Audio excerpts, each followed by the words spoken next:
പഠിപ്പെല്ലാം കഴിഞ്ഞു. ഇനി ജോലി നോക്കാനായിട്ടുള്ള സമയമായില്ലേ. ജോലി നോക്കുന്നതിനേക്കാട്ടും മുമ്പ് അത്യാവശ്യം നല്ലൊരു സമയം എടുത്തിട്ട് റെസ്യൂമെ ഉണ്ടാക്കണം. റെസ്യൂമെ വളരെ ഇമ്പോർട്ടൻ്റ് ആയിട്ടുള്ള കാര്യമാണ്, എല്ലാവർക്കും അറിയാം. പക്ഷേ അത് ഏറ്റവും കൂടുതൽ കോപ്പി പേസ്റ്റ് ചെയ്തിട്ട് ഫോർവേഡ് ചെയ്യുന്ന റെസ്യൂമേഴ്സാണ് ഒട്ടുമിക്ക HR-മാർക്ക് കിട്ടുന്ന കാര്യം.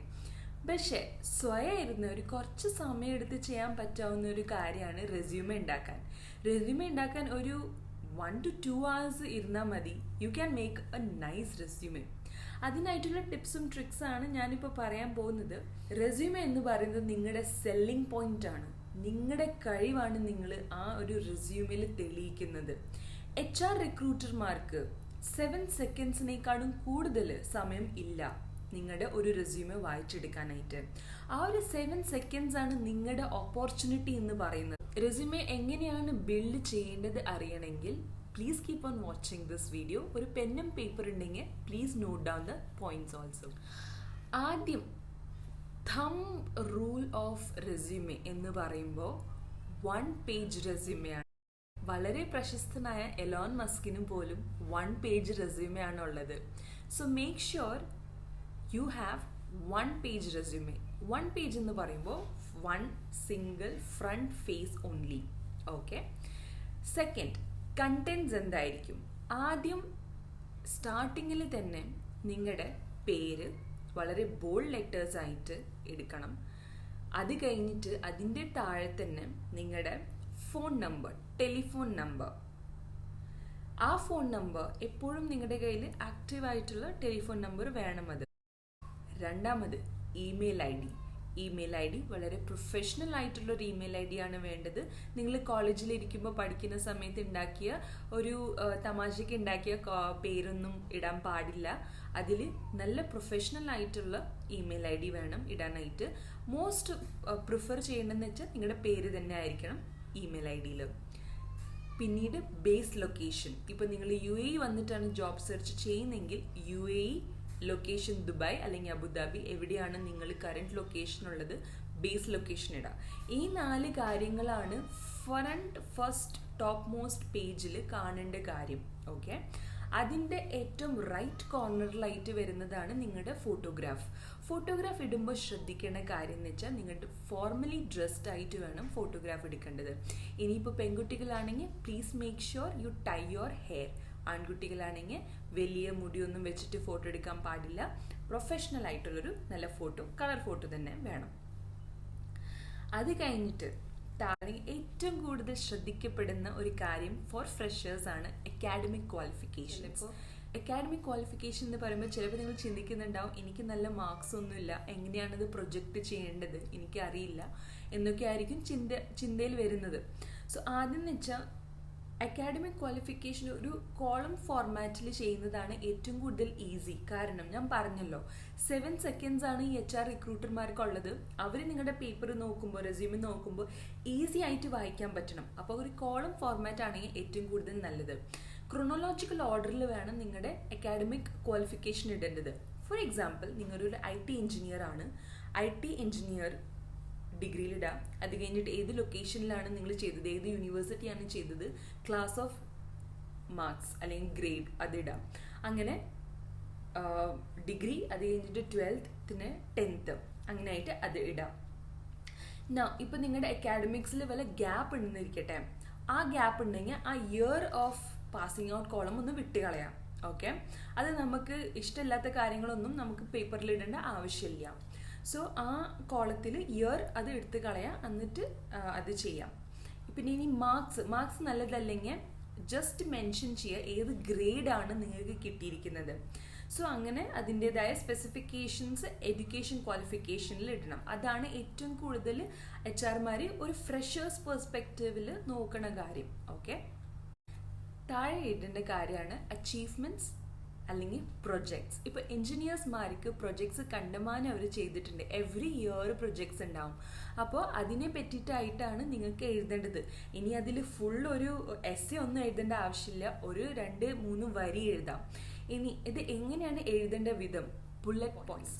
അത് വളരെ ഇമ്പോർട്ടൻ്റ് ആണ്. ബുള്ളറ്റ് പോയിന്റ്സ് ചെയ്തിട്ടാണ് നിങ്ങൾക്ക് നിങ്ങളുടെ അച്ചീവ്മെൻറ്റ്സ് എഴുതേണ്ടത്. അതുപോലെ തന്നെ പ്രൊജക്ട്സ് എഴുതേണ്ടത്. അത് കഴിഞ്ഞിട്ട് താഴെ നിങ്ങളുടെ സ്കിൽ സെറ്റ് ആണ്. ഇനി ഞാൻ പറയട്ടെ, സ്കിൽ സെറ്റ് അധികം എഴുതേണ്ട ആവശ്യമൊന്നുമില്ല. 2-3 സ്കിൽ സെറ്റ് എഴുതാം. ഫോർ എക്സാമ്പിൾ ആയിട്ട് ലീഡർഷിപ്പ് ക്വാളിറ്റി ഉണ്ട്, അതേപോലെ തന്നെ ഗുഡ് കമ്മ്യൂണിക്കേഷൻ സ്കിൽസ് ഉണ്ട്.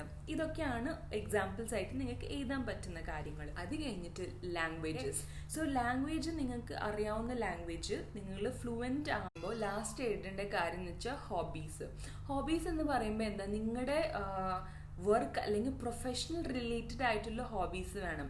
ഫോർ എക്സാമ്പിൾ റൈറ്റിംഗ് എന്ന് പറയുമ്പോൾ അത് നിങ്ങളുടെ ക്രിയേറ്റിവിറ്റീനെയാണ് പ്രൊജക്റ്റ് ചെയ്ത് കാണിക്കുന്നത്. സോ റൈറ്റിംഗ് എഴുതാം, അല്ലെങ്കിൽ ബ്ലോഗിങ് എഴുതാം. പിന്നെ മൂവീസ് കാണാം. ഇതൊന്നും എഴുതാൻ പാടില്ല, കാരണം അതൊന്നും വലിയ സ്കിൽ സെറ്റ് അല്ല. ഇപ്പം മൂവീസ് ഭയങ്കരമായിട്ട് പാഷനൊക്കെ ഉണ്ടെങ്കിൽ എഴുതാം, ഓക്കെ. കാരണം അവർ ചിലപ്പോൾ ചോദിക്കും ഈ പർട്ടിക്കുലർ പടത്തിന് എന്ത് അവാർഡാണ് കിട്ടിയിരിക്കുന്നതൊക്കെ ചോദിക്കും. അപ്പം അങ്ങനെ ആൻസർ പറയാനായിട്ട് വേണം, അല്ലെങ്കിൽ പിന്നെ ചുമ്മാ എഴുതിയിട്ട് കാര്യമില്ല. അത് കഴിഞ്ഞിട്ട് വിസ സ്റ്റേറ്റസ്. ഇപ്പം നിങ്ങൾ പുറമേ ഉള്ള രാജ്യത്ത് പോയിട്ടാണ് അപ്ലൈ ചെയ്യുന്നതെങ്കിൽ വിസ സ്റ്റേറ്റസ് എഴുതേണ്ടത് വളരെ ഇമ്പോർട്ടൻ്റ് ആണ്. ഏത് മാസത്താണ് നിങ്ങളുടെ വിസ തീരുന്നത് എന്നും എഴുതണം. ഡ്രൈവിംഗ് ലൈസൻസ്, നിങ്ങൾക്ക് ഡ്രൈവിംഗ് ലൈസൻസ് ഉണ്ടോ ഇല്ലയോ എന്ന് എഴുതണം, ഓക്കെ. ഇപ്പോൾ ഡ്രൈവിംഗ് ലൈസൻസ് ഉണ്ടെങ്കിൽ അത് എവിടുത്തെ ഡ്രൈവിംഗ് ലൈസൻസ് ആണോ ഉള്ളത് എന്ന് ക്ലിയർ ആയിട്ട് സ്പെസിഫൈ തന്നെ ചെയ്യണം. കാരണം ഒട്ടുമിക്ക കമ്പനീസും ഡ്രൈവിംഗ് ലൈസൻസ് ഉള്ള ആൾക്കാർക്കാണ് ജോബ് പ്രിഫറൻസ് കൊടുക്കുന്നത്. സോ ഇപ്പം നിങ്ങൾക്ക് ഇന്ത്യയിൽ ലൈസൻസ് ഉണ്ട്, UAE ലൈസൻസ് ഇല്ല, എന്നാലും നിങ്ങൾക്ക് അവർ ചിലപ്പോൾ പ്രിഫറൻസ് കൊടുത്തെന്ന് വരും, ഓക്കെ. സോ ഡ്രൈവിംഗ് ലൈസൻസ് തീർച്ചയായിട്ടും മെൻഷൻ ചെയ്യണം. പിന്നീട് വരുന്നതാണ് മാരിറ്റൽ സ്റ്റേറ്റസ്. മാരിറ്റൽ സ്റ്റേറ്റസ് എന്ന് പറയുമ്പോൾ നിങ്ങൾ സിംഗിൾ ആണോ മാരീഡ് ആണോ എന്ന് അറിയേണ്ടത്. കാരണം ഇപ്പോൾ ചില കമ്പനീസ് ഇത് പ്രിഫർ ചെയ്യുന്നുണ്ട്. കാരണം എന്ന് വെച്ചാൽ അവർ സിംഗിൾ ആയിട്ടുള്ള ആൾക്കാരെയാണ് പ്രിഫർ ചെയ്യുക. കാരണം അവർക്ക് ഇപ്പോൾ ട്രാവലിംഗ് ജോബ്സ് ഒക്കെ ആണെങ്കിൽ അവർ മാരീഡ് ആൾക്കാരെ അധികം പ്രിഫർ ചെയ്യാറില്ല, അവർ സിംഗിൾ ആയിട്ടുള്ള ആൾക്കാരാണ് പ്രിഫർ ചെയ്യുന്നത്. സോ അതെല്ലാം ഈ ചെറിയ ചെറിയ പോയിന്റ്സുകളൊക്കെയാണ് നമുക്കുള്ള ജോബ് കിട്ടോ കിട്ടില്ലേ എന്നൊന്ന് ഡിസൈഡിങ് ഫാക്ടർ. സോ ഇതെല്ലാം എഴുതാൻ മറക്കാതിരിക്കുക. ഇതെല്ലാം പോയിന്റ്സ് നോട്ട് ഡൗൺ ചെയ്തു എന്ന് ഞാൻ വിശ്വസിക്കുന്നു. ഇത് എല്ലാം കേട്ടി കഴിയുമ്പോൾ തന്നെ നിങ്ങൾക്ക് ഒരു ഐഡിയ കിട്ടും നിങ്ങളുടെ റെസ്യൂമേസ് എന്തൊക്കെയാണ് എഴുതേണ്ടത് എന്ന്. ഫൈനലി തിങ്സ് ടു റിമെമ്പർ എന്ന് പറയുമ്പോൾ ഗ്രാമർ മിസ്റ്റേക്ക് ഒട്ടും പാടില്ല. വളരെ ടേൺ ഓഫ് ചെയ്യുന്ന ഒരു പോയിന്റ് ആണ് സ്പെല്ലിംഗ് മിസ്റ്റേക്ക് ഒട്ടും പാടില്ല റെസ്യൂമേസിൽ. പിന്നെ ഫോർമാറ്റ് ചിലപ്പോൾ ഒക്കെ ഞാൻ കണ്ടിട്ടുണ്ട് സ്പേസിങ്ങിലൊക്കെ ചിലപ്പോൾ ഇവിടെ നല്ല ക്ലോസ് ആയിട്ടുള്ള സ്പേസിങ്ങിലായിരിക്കും, താഴെ വളരെ സ്പേസ് കൂടുതലായിട്ടായിരിക്കും ഫോർമാറ്റൊക്കെ. അതൊന്നും പാടില്ല. അണ്ടർലൈൻ സ്പേസിങ് അധികം ഒന്നും, കൂടുതലും സിമ്പിളായിട്ട് വെക്കുന്നതാണ് ഏറ്റവും കൂടുതൽ നല്ലത്. പിന്നെ ഏറ്റവും കൂടുതൽ ഓർത്തിരിക്കേണ്ട കാര്യം, ഇൻ്റർവ്യൂവിന് പോകുമ്പോൾ നിങ്ങൾ എന്താണോ റെസ്യൂമേസിൽ ഇട്ടിരിക്കുന്നത് അതൊക്കെ തന്നെയാണ് ആ ഇൻ്റർവ്യൂവർ ചോദിക്കാൻ പോകുന്നത്. സോ നിങ്ങൾ ആ റെസ്യൂമേസ് ഉണ്ടാക്കി കഴിഞ്ഞാൽ നിങ്ങൾക്ക് തന്നെ നല്ല കോൺഫിഡൻസ് ഉണ്ടാവും അതിൻ്റെതായ ഉത്തരങ്ങൾ പറയാൻ വേണ്ടിയിട്ട്. സോ ആ റെസ്യൂമേസ് ഇപ്പം നിങ്ങൾ സെലക്ട് ആയി കഴിഞ്ഞാൽ നിങ്ങളുടെ റെസ്യൂമേ തന്നെ നന്നായിട്ട് വായിച്ചിട്ട് പോവാം. ഇനി ഫൈനലി ഞാൻ ബോണസ് ടിപ്പ് എന്ന് പറഞ്ഞില്ലേ, ഈ ബോണസ് ടിപ്പ് എന്താണെന്നറിയോ? നിങ്ങൾ എന്താണ് ഇപ്പം നിങ്ങൾ കോളേജിൽ പഠിക്കുന്ന കുട്ടികളാണെങ്കിൽ നിങ്ങൾ എന്താണ് കരിയർ റിലേറ്റഡ് എന്തെങ്കിലും ചെയ്യുന്നതെങ്കിൽ അതൊരു നോട്ട് പാഡിൽ നോട്ട് ചെയ്ത് വെക്കുക. കാരണം ഒട്ടുമിക്ക ആൾക്കാർ പറയുന്ന ഒരു സംശയമാണ്, ഞാൻ റെസ്യൂമേ ഇരിക്കുമ്പോൾ എനിക്ക് എന്താണ് ഞാൻ ചെയ്തത് എനിക്ക് ഓർമ്മ വരുന്നില്ല, ഞാൻ മറന്നു പോകുന്നു എന്നൊക്കെയാണ് ഒട്ടുമിക്ക ആൾക്കാർ പറയുന്നത്. സോ നമ്മൾ ചിലപ്പോൾ നമ്മൾ തന്നെ ചെയ്ത നല്ല കാര്യങ്ങളൊക്കെ മറന്നു പോകും, ഓക്കെ. സോ ഇതെല്ലാം ഇന്നേ തൊട്ട് അല്ലെങ്കിൽ ഇപ്പം നിങ്ങളൊരു ജോബിൽ കയറി ആ ദിവസം തൊട്ട് എന്തെങ്കിലും നല്ല കാര്യങ്ങൾ professionally apart from your daily job നിങ്ങൾ ചെയ്യുവാണെങ്കിൽ അത് നോട്ട് പാഡിൽ എഴുതി വയ്ക്കാം.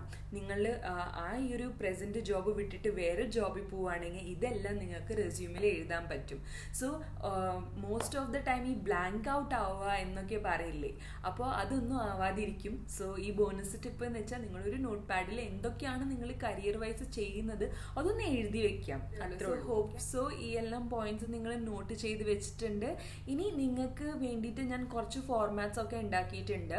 അത് നിങ്ങൾ worldofjugni.com എന്ന് പറഞ്ഞ് എൻ്റെ വെബ്സൈറ്റാണ്. വെബ്സൈറ്റിൽ പോയി കഴിഞ്ഞാൽ നിങ്ങൾക്ക് ഫോർമാറ്റ് കിട്ടും. പിന്നെ ഞാൻ പേഴ്സണലായിട്ട് ഇപ്പം നിങ്ങൾക്ക് എന്തെങ്കിലും പ്രൂഫ് റീഡിങ് ചെയ്യണം അല്ലെങ്കിൽ എന്തെങ്കിലും ഒരു ഡൗട്ട് ഉണ്ടെങ്കിൽ നിങ്ങൾ worldofjugni@gmail.com എന്ന് പറഞ്ഞ ഇമെയിൽ ID എനിക്ക് മെയിൽ ചെയ്യാം. എനിക്ക് പറ്റാവുന്ന ഹെൽപ്പ് ഞാൻ നിങ്ങൾക്ക് ചെയ്യാൻ ചെയ്യാം. പ്രൂഫ് റീഡ് ചെയ്യണമെങ്കിൽ അങ്ങനെയും ചെയ്തു തരാം. എന്തെങ്കിലും റെക്ടിഫിക്കേഷൻസ് ഉണ്ടെങ്കിൽ ഞാൻ ചെയ്തു തരാം. ഇപ്പോൾ നിങ്ങൾക്കൊരു നല്ല ജോലി കിട്ടിയിട്ട് ഓക്കെ നിങ്ങളിപ്പോൾ മെസ്സേജ് ചെയ്യുകയാണെങ്കിൽ എനിക്ക് ഏറ്റവും കൂടുതൽ സന്തോഷമായിരിക്കും. സോ ഇപ്പോൾ റെസ്യൂമേസ് ഉണ്ടാക്കാൻ അറിയാത്ത ആൾക്കാർക്ക് പ്ലീസ് ഈ വീഡിയോ ഫോർവേഡ് ചെയ്യുക. അങ്ങനെ വല്ല ഫ്രണ്ട്സോ ഫാമിലി മെമ്പേഴ്സ് ഉണ്ടെങ്കിൽ അവർക്ക് ഈ വീഡിയോ ഫോർവേഡ് ചെയ്തിട്ട് അവർക്ക് ഒരു അറ്റ്ലീസ്റ്റ് ഒരു ഐഡിയ കിട്ടും. അല്ലെങ്കിൽ പിന്നെ അവർക്ക് എന്നെ അപ്രോച്ച് ചെയ്യണമെങ്കിൽ അവർക്ക് എൻ്റെ ഇമെയിൽ ID ഉണ്ട്, അവർക്ക് അപ്രോച്ച് ചെയ്യാൻ പറ്റും. So all the best for your job search. Take care.